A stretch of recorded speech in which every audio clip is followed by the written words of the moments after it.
एक अकेले शख्स ने अमेरिका जैसी सुपर पावर को दिन में ही तारे दिखा दिए। इसने 2013 में अमेरिका के 10 लाख से ज्यादा टॉप सीक्रेट डॉक्यूमेंट्स चुराकर उनको दुनिया के सामने खोल कर रख दिया और तब से लेकर पिछले 11 सालों से ये अमेरिका का मोस्ट वांटेड क्रिमिनल है। लेकिन अमेरिकन गवर्नमेंट का इतना ज्यादा नुकसान करने के बावजूद आज दुनिया में इसको हीरो की नजर से देखा जाता है। लेकिन आखिर क्यों? दुनिया की टॉप सीक्रेट एजेंसी के डॉक्यूमेंट्स इसने कैसे चुराए, उनको क्यों लीक किया और इस सब के बाद भी ये अमेरिका की गिरफ्त से कैसे बचा? 2013 की सुबह का सूरज अमेरिकन गवर्नमेंट पर बहुत बड़ी मुसीबत लेकर आया। होता यूं है कि द गार्डियन और द वॉशिंगटन पोस्ट पे खबरों की एक सीरीज पब्लिश होती है जिसमें NSA यानी नेशनल सिक्योरिटी एजेंसी के टॉप सीक्रेट डॉक्यूमेंट्स का कच्चा चिट्टा मौजूद था। इन डॉक्यूमेंट्स ने न सिर्फ अमेरिकन बल्कि पूरी दुनिया के मोबाइल यूजर्स को हैरत में मुब्तला कर दिया जब उनको ये मालूम पड़ा कि अमेरिकन गवर्नमेंट चुपके से हर मोबाइल यूजर पर नजर रख रही है। इन डॉक्यूमेंट्स में NSA के सीक्रेट प्रोग्राम प्रिज्म को एक्सपोज किया गया था, एक ऐसा सीक्रेट प्रोग्राम जो US गवर्नमेंट को गूगल, एप्पल और फेसबुक जैसी कंपनीज के जरिए पीछे के रास्ते से किसी भी यूजर के प्राइवेट डाटा तक रसाई देता है। इसके अलावा उनके पास एक सीक्रेट कोर्ट ऑर्डर है जिसके जरिए वो करोड़ों वेराइजन कस्टमर्स का डाटा भी एक्सेस कर सकते हैं। वेराइजन अमेरिका में मोबाइल ऑपरेटर है जैसे इंडिया पाकिस्तान में एयरटेल और यूफोन। इसके बाद लीक किए गए डॉक्यूमेंट्स में प्रेसिडेंट ओबामा की तरफ से लिखा गया 18 सफ़ों का एक मेमो भी मौजूद था जिसमें ओबामा इंटेलिजेंस ऑफिशियल्स से बैरून मुल्क टारगेट्स की लिस्ट मांग रहे हैं जिन पर साइबर अटैक करना है। और ये तो सिर्फ लीक्ड डॉक्यूमेंट्स की शुरुआत थी। नेशनल सिक्योरिटी एजेंसी ने हांगकांग और चाइना की मिलिट्री के कंप्यूटर्स हैक किए, एंजेला मार्केल का फोन टैप किया जो उस वक्त जर्मनी की चांसलर थी। British government communication headquarters GCHQ अपने शहरियों पर नजर रखने के लिए एक प्रोग्राम चला रहे थे और लीक डॉक्यूमेंट्स में NSA और GCHQ की बातचीत सामने आई जिसमें दोनों इदारे तरीके ढूंढ रहे थे कि कैसे लोगों को धोखा दिया जाए, प्रोपेगेंडा किया जाए और सोशल मीडिया के जरिए कैसे लोगों पर अपना असर रसूख रखा जाए। शुरुआत में तो किसी को भी मालूम नहीं था कि ये डॉक्यूमेंट्स किसने लीक किए और क्या ये वाकई सच्चे भी हैं या नहीं, क्योंकि न्यूज एजेंसीज अपनी खबर का सोर्स बताने की पाबंद नहीं होती। लेकिन इसके ठीक 3 दिनों के बाद एक शख्स सामने आता है जो इन टॉप सीक्रेट डॉक्यूमेंट्स को लीक करने की जिम्मेदारी लेता है। 29 इयर्स का एडवर्ड स्नोडेन जो कि एक हाई स्कूल ड्रॉप आउट था, उसने अपने कैरियर की शुरुआत US मिलिट्री से की, लेकिन 1 साल के बाद वहां से डिस्चार्ज होकर 2005 में मैरीलैंड यूनिवर्सिटी का सिक्योरिटी गार्ड लगा।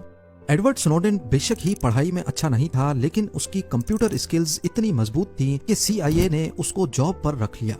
CIA के साथ कुछ साल बिताने के बाद 2009 में अमेरिकन टेक जायंट डेल ने उसको हायर कर लिया।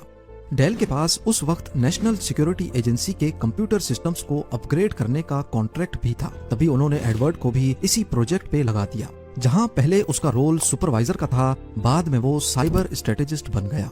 यहाँ तक तो एडवर्ड स्नोडेन CIA और NSA के लिए हीरे की मानंद था। तो फिर आगे ऐसा क्या हुआ जो उसको इन्हीं एजेंसीज की तरफ से गद्दार कहा जाने लगा?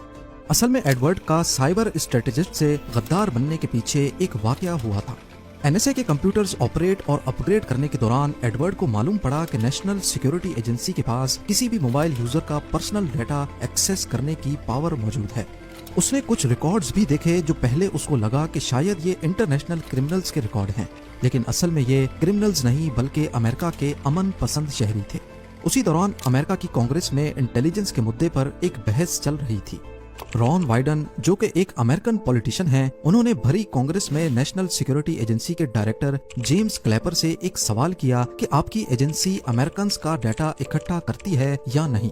कांग्रेस का ये सेशन नेशनल टेलीविजन पर भी ब्रॉडकास्ट हुआ। जेम्स क्लैपर ने करोड़ों लोगों के सामने बोला कि नहीं, हमारा काम सिर्फ फॉरेन इंटेलिजेंस है। एडवर्ड स्नोडेन उस वक्त टेलीविजन पे अपने डायरेक्टर को साफ साफ झूठ बोलता देखकर हैरत में पड़ गया। उसको इतना गुस्सा आया कि 3 दिनों के बाद उसने डेल की जॉब को छोड़ दिया जहां से वो सालाना $2 लाख कमा रहा था। 2013 में उसने डेल को छोड़कर बूज एलन हैमिल्टन को ज्वाइन किया जो कि US मिलिट्री, CIA और NSA के लिए काम करती थी। यहाँ पर भी उसको NSA के ही एक प्रोजेक्ट पे लगा दिया गया। नेशनल सिक्योरिटी एजेंसी का कहना है कि एडवर्ड ने हमारे सिस्टम से इतनी फाइल्स चुराई हैं कि उनका अंदाजा लगाना भी मुश्किल हो रहा है, क्योंकि उनकी तादाद 20 लाख से भी ज्यादा हो सकती है। लेकिन एडवर्ड ने ऐसा क्या किया जो वो टॉप सीक्रेट एजेंसी की फाइल्स कॉपी कर गया, वो भी किसी को भनक पड़े बगैर।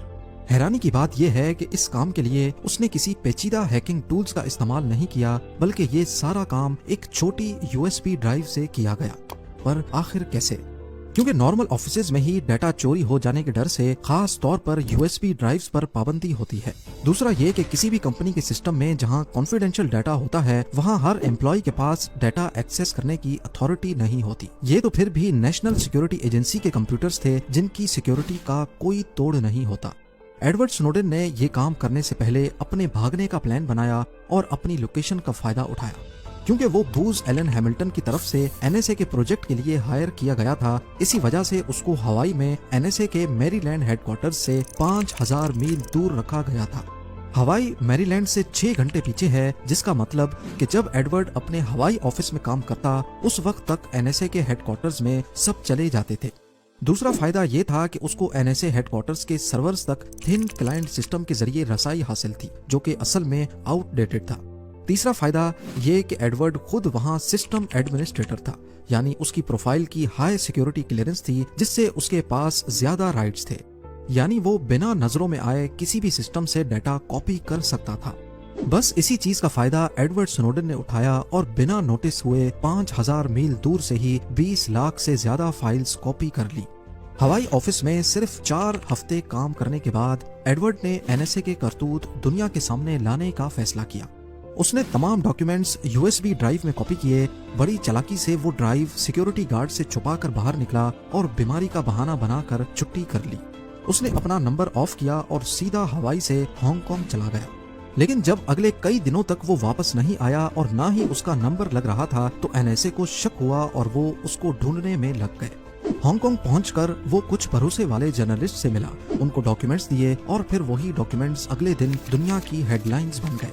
एडवर्ड स्नोडेन के लीक किए गए डॉक्यूमेंट्स ने दुनिया भर में NSA की सीक्रेट पावर्स पर एक नई बहस छेड़ दी।